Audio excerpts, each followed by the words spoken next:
Boa noite, queridos irmãos, a graça e a paz em nome de Jesus, amém?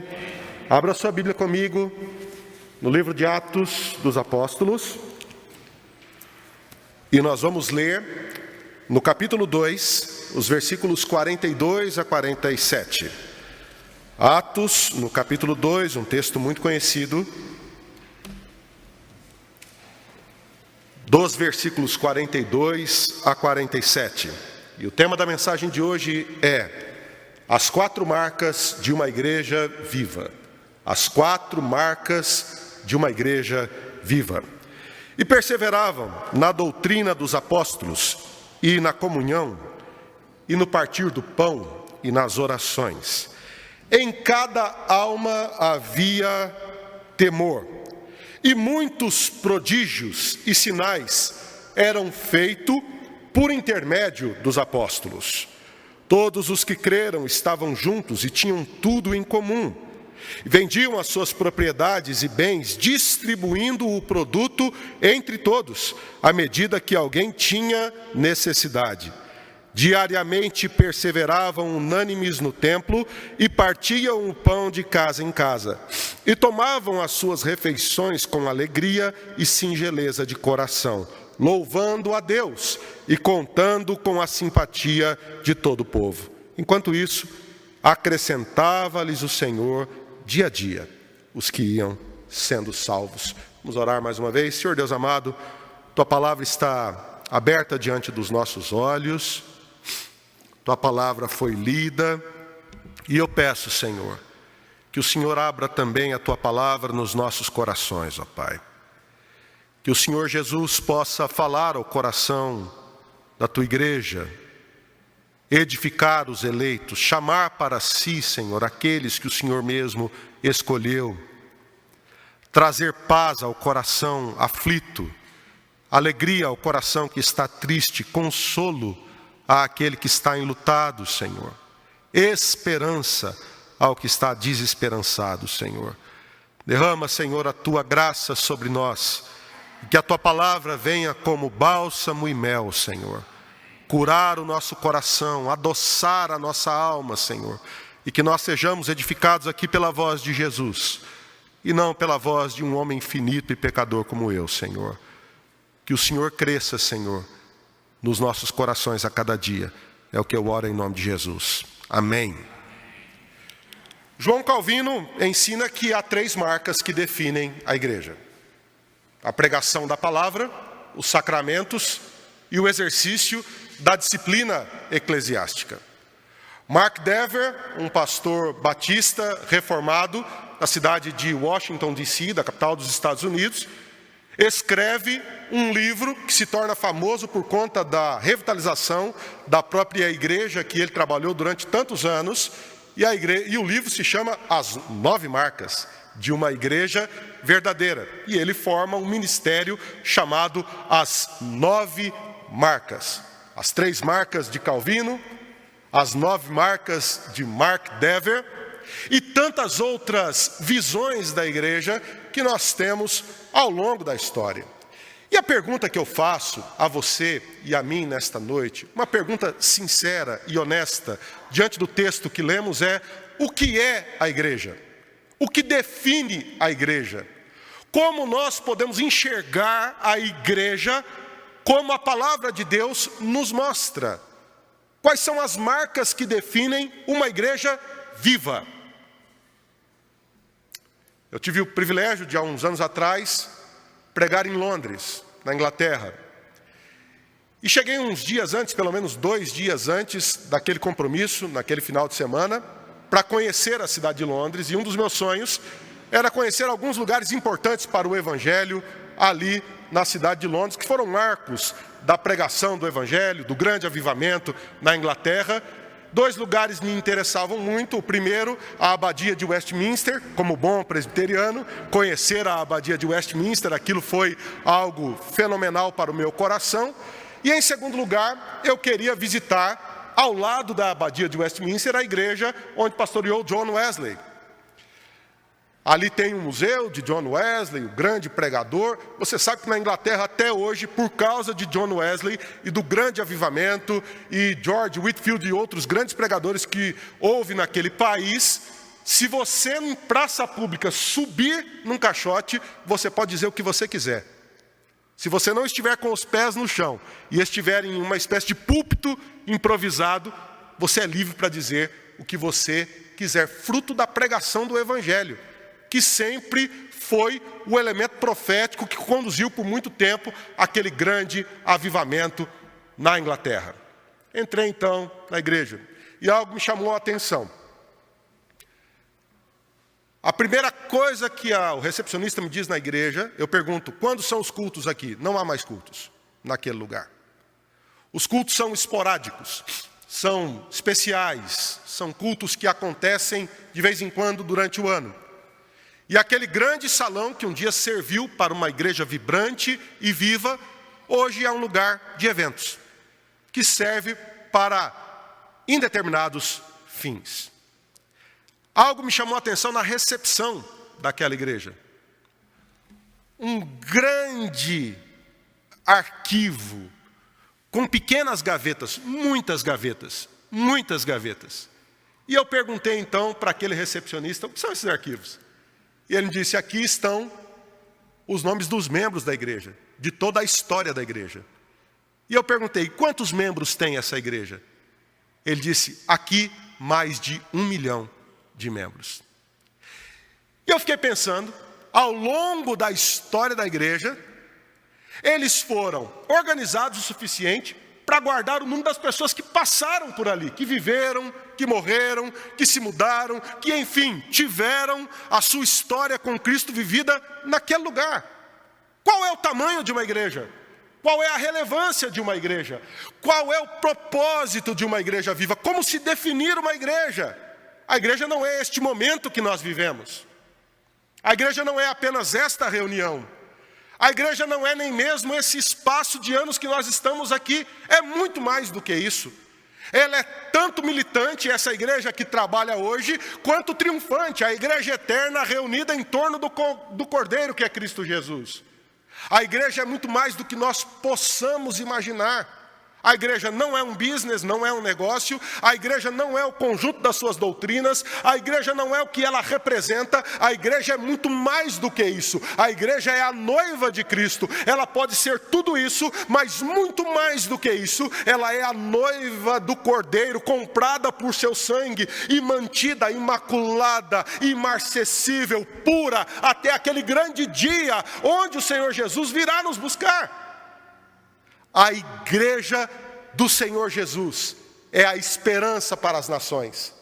A igreja é luz para as nações. A igreja é o novo Israel de Deus. A igreja é a mesma que foi chamada em Gênesis 12, em Abraão. É a mesma que foi chamada em Êxodo 19, de nação santa, de reino de sacerdotes. É a mesma igreja que foi chamada pelo Senhor, tanto no tabernáculo quanto no templo. É o Israel de Deus, cumprido na cruz de Jesus, em Cristo Jesus. É a reunião, a eclesia, a assembleia em torno do Cordeiro, que é Cristo Jesus, que tem o seu tema central, o seu fundamento, o seu alicerce, a sua doutrina no ensino, na palavra de Jesus, e tem a sua vida voltada na vida de Cristo Jesus. Portanto, a igreja é muito mais do que nós possamos imaginar.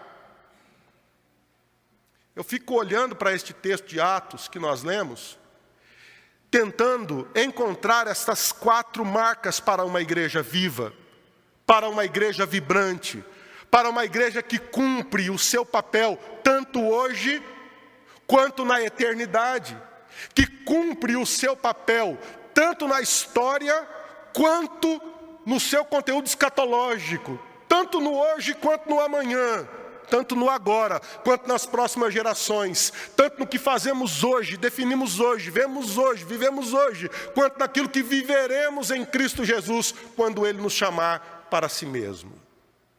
Então gostaria de olhar para o texto com você e encontrar essas 4 marcas. A primeira marca, o texto diz no verso 42, e perseveravam na doutrina dos apóstolos. A primeira marca de uma igreja viva é que esta igreja está fundamentada na palavra de Deus. A palavra do Senhor Jesus é o fundamento. Isto é muito mais do que a exposição do Evangelho. É claro que o Evangelho é exposto numa igreja vibrante, é claro que a pregação é uma pregação bíblica, mas muito mais do que aquilo que é visível, ou seja, a exposição do Evangelho, a raiz da vida desta igreja, o vício, a vivacidade, o avivamento desta igreja, flui da sua raiz, que é a palavra de Deus. A palavra de Deus é o fundamento da igreja. Há 2 coisas que eu gostaria de dizer. Primeiro, definir o que é a palavra de Deus. João, quando escreve o Evangelho, há uma versão persa do Evangelho que no seu cabeçalho diz o Evangelho que foi pregado por João em grego na cidade de Éfeso. Então eu imagino que João está pregando o Evangelho em Éfeso, e este Evangelho é de certa forma escrito por ele num determinado momento da história do seu pastorado, ele que foi presbítero também em Éfeso. E quando João começa o Evangelho, ele diz, no princípio era o Verbo, e o Verbo estava com Deus, e o Verbo era Deus. Este Verbo, ali a palavra grega logos, é a palavra de Deus. E quando você olha para o logos em grego, e João, na minha compreensão teológica, está transliterando o Evangelho de uma cultura judaica para a cultura grega, quando ele diz, no princípio era o logos, para a mente grega, o logos, no panteão todo grego, era a força criadora ou criativa indefinível, indizível. E um grego pagão poderia dizer, tá certo, no princípio era o logos. E o logos estava com Deus. E o grego poderia dizer, tá certo, e o logos estava com Deus ou com os deuses. O logos é indecifrável. E o logos era Deus. E o grego poderia dizer, ok, ele estava com Deus, ele era Deus, ele é o princípio, ou seja, o arquê, o arquétipo, o arquiteto, o que vem antes, o que planeja. Ok, o logos é tudo isso. Mas na minha compreensão teológica, quando João expõe o versículo 14, ele dá um nó na mente grega. Porque ele diz, e o logos se fez carne, e habitou entre nós. Nesse momento, ele define o que é a palavra de Deus. A palavra de Deus não é outra coisa senão a encarnação do Verbo, Cristo Jesus, a palavra de Jesus. A palavra de Deus é Cristo, e toda a palavra de Deus aponta, se resume, está, evidencia, proclama Cristo, ou seja, o fundamento de uma igreja sólida, viva, é o ensino de Jesus. É no ensino de Jesus que nós encontramos norte para a nossa vida, é no ensino de Jesus que nós encontramos paz para a nossa alma, é no ensino de Jesus que nós encontramos inspiração para continuar, é no ensino de Jesus que nós conseguimos olhar para a nossa vizinhança e encontrar estratégias de proclamar a palavra de Jesus, é o ensino de Jesus que nos impulsiona, assim como impulsionou os discípulos, que nos motiva, que nos alimenta, que nos transforma.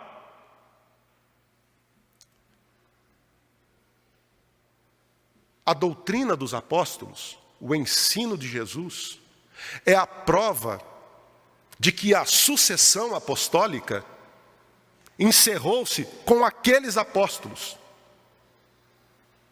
Aqui está a prova, me perdoe se há algum católico aqui, de que a sucessão apostólica católica é equivocada biblicamente. Por quê? Porque o ensino dos apóstolos foi transferido para o poder da palavra de Deus. E antes, o ensino que estava entre os apóstolos, agora vive no coração dos crentes, quando esta palavra é ensinada. O poder está na palavra de Deus. A graça está na palavra de Deus, a força está na palavra de Deus. A vida de uma igreja não é a sua estratégia. A vida de uma igreja não são as suas definições. A vida de uma igreja está alicerçada na palavra de Deus, na piedade da vida dos crentes e o quanto nós obedecemos esta palavra que ganhou o nosso coração. Por isso, querido, a primeira coisa que nós precisamos atentar na nossa vida cristã é o quanto nós vivemos, amamos, comemos, admiramos, meditamos, refletimos e vivemos esta palavra do Senhor. Em segundo lugar, a segunda marca da igreja viva está no versículo ainda 42, e no partir do pão e nas orações. Em cada alma havia temor, e muitos prodígios e sinais eram feitos por intermédio dos apóstolos, e todos os que creram estavam juntos, e tinham tudo em comum, e vendiam as suas propriedades e bens, distribuindo o produto entre todos, à medida que alguém tinha necessidade. Qual é a segunda marca? Se a primeira marca é a palavra de Deus, a segunda marca de uma igreja viva é a comunhão. É a comunhão. A palavra comunhão aqui vem do grego bem conhecido, koinonia. E o que significa koinonia? Muitas vezes nós pensamos que comunhão está associada apenas à reunião da igreja. Eu fico muito feliz com o retorno da pandemia. Aos poucos nós vamos vendo a vacina fazer efeito e a vida voltar ao normal, e a igreja também voltar à sua reunião. Mas é a reunião da igreja todo o aspecto da comunhão? É claro que não. A própria pandemia nos prova de que a nossa comunhão vai muito além do nosso encontro presencial. Por conta da koinonia, nós nos esforçamos. Para quê? Para cuidar uns dos outros, para visitar e levar a ceia do Senhor, ou a palavra de Deus, ou o conforto do Senhor, àqueles que não puderam estar aqui ainda por conta dos tempos difíceis que vivemos. A história mostra que a comunhão da igreja, em tempos difíceis, se revelou um instrumento poderoso de avivamento, de vida e de pregação do Evangelho. O texto aponta para vários aspectos. Olha comigo. Em cada alma havia temor, e muitos prodígios e sinais eram feitos por intermédio dos apóstolos. Esses prodígios e sinais hoje são feitos através da pregação do Evangelho.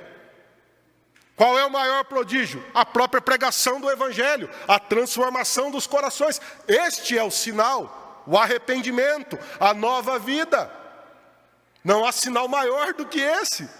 Agora comigo, o texto ainda diz: todos os que creram estavam juntos e tinham tudo em comum. Então, se eu pudesse definir comunhão aqui, a comunhão verdadeira do povo de Deus é quando este povo aprendeu a cuidar uns dos outros. A cuidar uns dos outros. Quando este povo aprendeu a ter tudo em comum. E eles chegaram a um ponto muito interessante. O verso 45 diz: eles vendiam as suas propriedades e bens, voluntariamente. Não é um mandamento. Isso aqui não ficou para a história como um mandamento, nem como orientação. Isso é uma fotografia de uma igreja saudável. Quando alguém toma a decisão livre de vender tudo o que tem e deixar esses bens para o uso comum da igreja do Senhor Jesus, distribuindo o produto entre todos, à medida que alguém tinha necessidade. O que é comunhão? Comunhão, a partir do texto que lemos, é em primeiro lugar, nós vivermos juntos no temor do Senhor. Quando que temos verdadeira comunhão? Quando vivemos juntos no temor do Senhor. Há um imã, há uma força que nos faz um. Nós acolhemos uns aos outros por causa do temor do Senhor. Nós aceitamos os limites uns dos outros por causa do temor do Senhor. Em segundo lugar, quando nós cuidamos das necessidades reais das pessoas. John Stott define o que é um sermão chato. Você sabe o que é um sermão chato? É um sermão que fala um monte de verdade, mas que não diz nada a ninguém. Você quer ouvir um sermão chato? Tomara que esse não esteja sendo. Mas é um sermão que diz um monte de verdades, mas isso não se conecta à necessidade das pessoas. Uma vida cristã chata, se eu pudesse assim dizer, é uma vida numa comunidade aérea, alheia, distante das necessidades uns dos outros. Uma igreja viva é uma igreja atenta. E o que é comunhão? É a igreja que aprendeu a ser atenta às necessidades uns dos outros. Toda necessidade se resume a finanças? É claro que não. Mas nós sofremos diversos problemas entre nós. Há casais em luta, há famílias em luta, há filhos que estão em conflitos com os seus pais. Há muitas vezes problemas comuns na igreja que precisam ser acessados. E o que é comunhão? Não é o fato em si de termos problemas, mas de estarmos atentos a esses problemas, e estarmos dispostos a nos envolver uns com os outros e ajudar mutuamente uns aos outros. Quem foi o próximo daquele homem caído à beira do caminho, quase morto? O próximo foi quem parou e ajudou. O que é comunhão? Comunhão é parar e ajudar, parar e prestar atenção. Aqui, a sensibilidade dos irmãos da igreja de Atos levou alguns a venderem tudo o que tinham e distribuírem os seus bens na igreja. Isso aconteceu novamente na história inúmeras vezes. Inúmeras vezes. Quando eu pastoreava em Boston, nos Estados Unidos, pelo menos 2 pessoas que eram membros da igreja deixaram parte da sua herança para a igreja. Olha que coisa linda. Alguém que deixa um pedaço da sua herança para o uso comum da igreja. Para uma nova propriedade, para um orfanato, para uma escola, para uma ação que seja missionária, para uma escola, enfim, é olhar para a necessidade e agir. Isso é comunhão. Então eu gostaria de fazer 2 desafios nesse segundo ponto para vocês, como igreja, nessa data de aniversário. Levantem os olhos e olhem uns para os outros, no dia a dia da igreja. Prestem atenção, na necessidade uns dos outros. Nisso vocês descobrirão pérolas entre vocês. Vocês terão grandes oportunidades de ser bênção na vida uns dos outros. Bênção real. Em segundo lugar, olhem para o lugar que Deus os plantou. E sejam luz neste lugar em nome de Jesus. E atendam à necessidade deste lugar geográfico. E a partir daqui, olhem para a necessidade do mundo em nome de Jesus. É assim que uma igreja viva avança na comunhão. Terceiro lugar. Em primeiro lugar, a igreja viva é uma igreja que está embasada na palavra de Deus. Em segundo lugar, uma igreja viva é uma igreja que tem a sua comunhão centrada em Cristo Jesus e por isso atende à necessidade uns dos outros. Em terceiro lugar, uma igreja viva tem uma adoração viva. Uma adoração viva. Versículo 46. E diariamente perseveravam unânimes no templo, e partiam o pão de casa em casa, e tomavam as suas refeições com alegria e singeleza de coração, louvando a Deus e contando com a simpatia de todo o povo. Olha que lindo isso! Uma adoração viva não é apenas um culto vivo, é uma vida de adoração viva. Produzir barulho, queridos, é algo muito simples. É algo muito simples. Infelizmente, nós importamos muito do evangelho, desse evangelho que foi inventado nos Estados Unidos, que é esse evangelho meio business. E parece que a gente enxerga a igreja, muitas vezes, infelizmente, como um negócio. Muitas pessoas enxergam assim. Então, a iluminação correta, a música correta, a palavra correta. Eu não sei se você percebeu, mas tudo tem mudado por conta do mercado, da influência do mercado na igreja. O barulho é fácil de produzir. A música é fácil de produzir. O ambiente é fácil de produzir. Mas isso não significa que a adoração verdadeira está sendo produzida naquele lugar.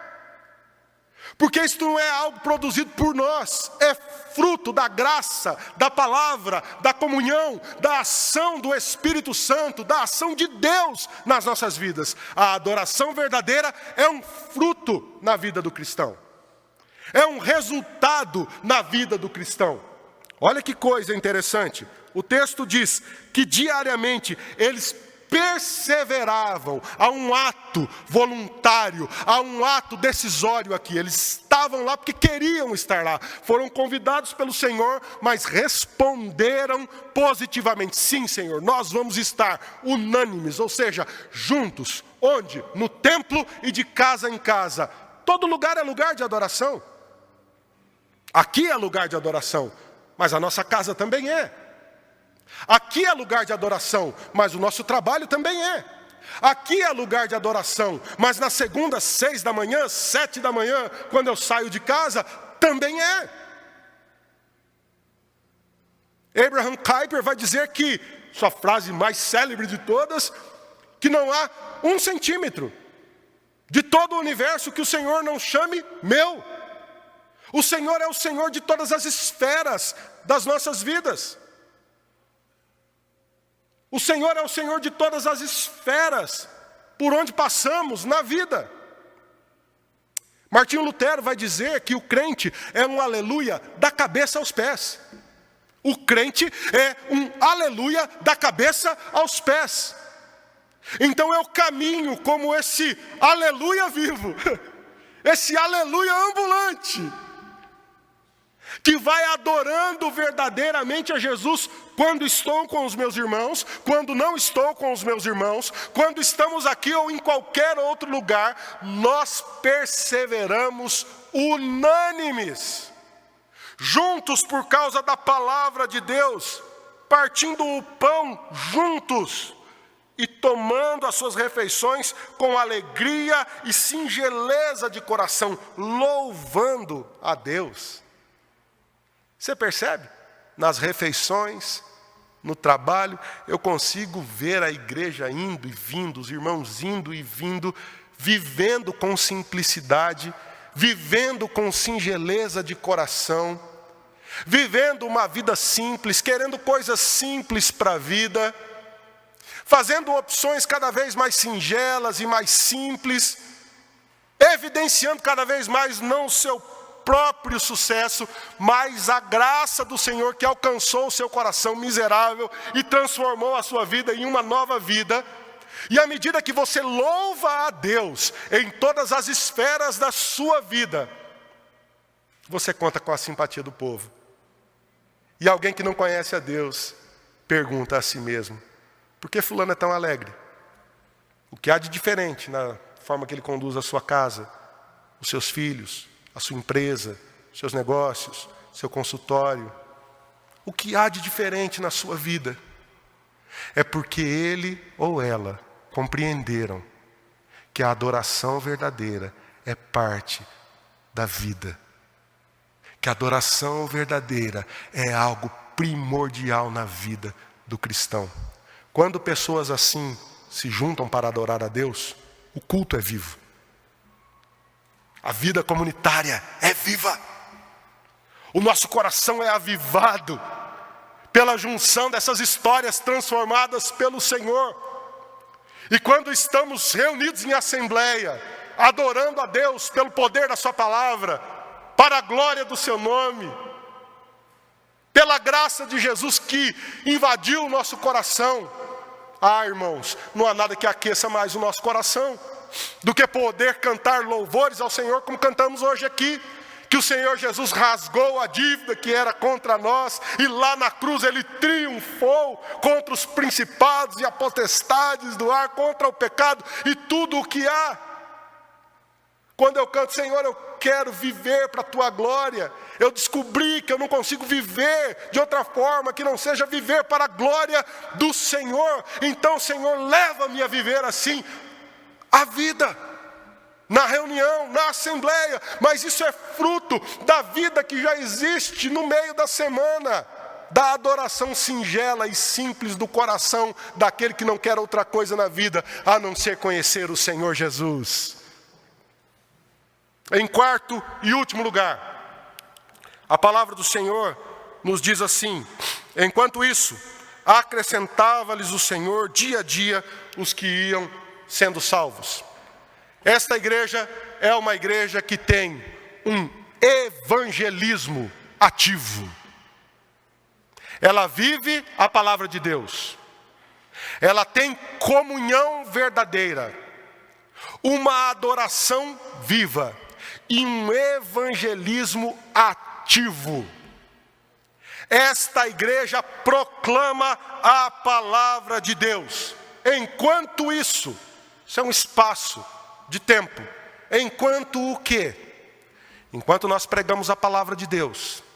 Enquanto nós vivemos em comunhão e cuidamos uns dos outros. Enquanto nós somos um aleluia da cabeça aos pés e vivemos para a glória de Deus. E isto invade a nossa vida, invade a reunião. A assembleia é cheia deste louvor vibrante, de uma palavra vibrante, de coração de crentes vibrantes para a glória de Deus. Enquanto isso acontece, dia a dia, o Senhor acrescenta entre nós os eleitos que ouvem este movimento da palavra de Deus e atendem a esta vocação eficaz, a esta graça irresistível, e se juntam a nós e passam agora a adorar a Deus. E o período que isso acontece é fenomenal, porque é dia a dia. Dia a dia.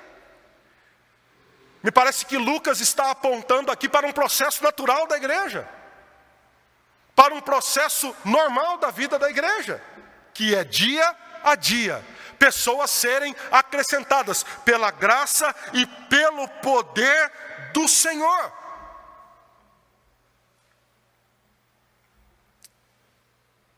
Uma das grandes bênçãos da vida da igreja é quando nós descobrimos que o evangelismo não é um programa que a gente aprende, mas é um estilo de vida.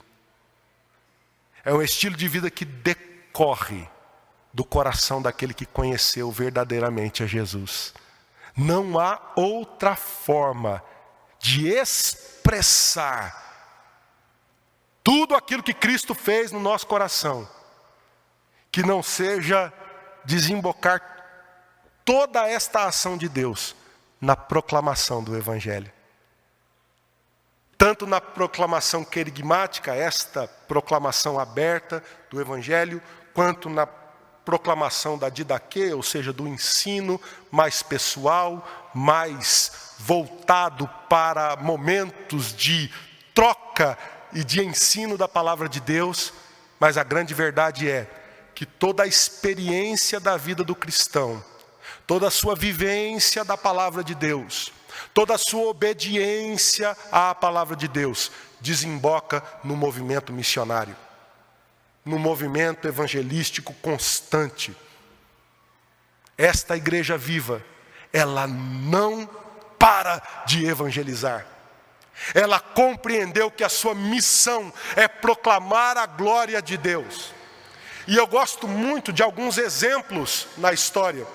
Por exemplo, Agostinho de Hipona vai dizer que deste canto da África, pense na Algéria, deste canto da África, nós proclamamos o Evangelho para todo mundo, deste canto da África.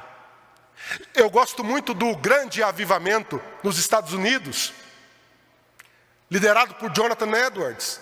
Impensável naquela época ter tomado as proporções que tomou, por conta de que daquele canto de Massachusetts, que nem era a cidade mais importante do estado, Boston na época, ele pregava em Northampton, uma cidade do interior.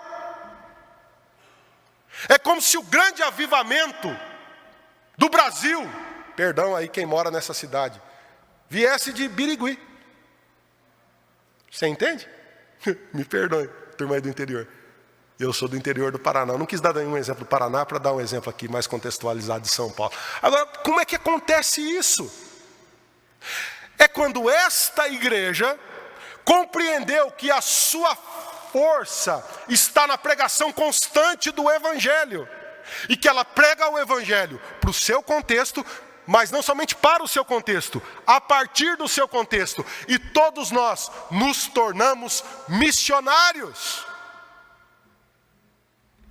E o que é o Evangelho?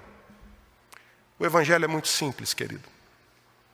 E se você está aqui nessa noite e nunca ouviu o Evangelho, e você está ouvindo esse monte de coisas sobre a igreja, deixa eu dizer uma coisa para você, para o seu coração. Você está em casa, está aqui, onde você estiver ouvindo essa mensagem.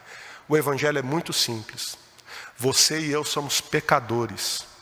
E por causa do pecado nós estamos separados irreparavelmente de Deus. Não há nada que nós possamos fazer, não há nenhum ato religioso da nossa vontade que possa aplacar essa ira de Deus contra nós. Esta má notícia é tão terrível que ela nos condena ao inferno, ela nos condena à morte. Não há salvação distante do Senhor. A boa notícia é que o Senhor Jesus deu a sua vida naquela cruz, morreu pelos nossos pecados, venceu a morte, o pecado, ao inferno, venceu o nosso pior inimigo e ressuscitou, e está assentado à direita do Pai, de onde Ele virá para nos buscar. O Evangelho é aquele que transforma o nosso coração, reconcilia o nosso coração com Deus e transforma a nossa vida de pessoas tristes e perdidas em pessoas alegres e cheias do poder do Espírito Santo. O Evangelho pode transformar a sua vida.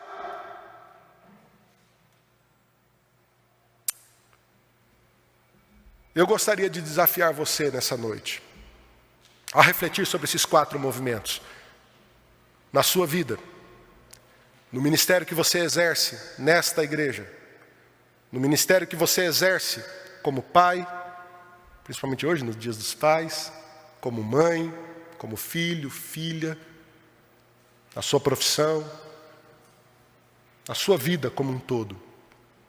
E você olhasse para a sua vida nessa noite com toda sinceridade e perguntasse: Senhor, eu tenho vivido, Senhor, a Tua palavra.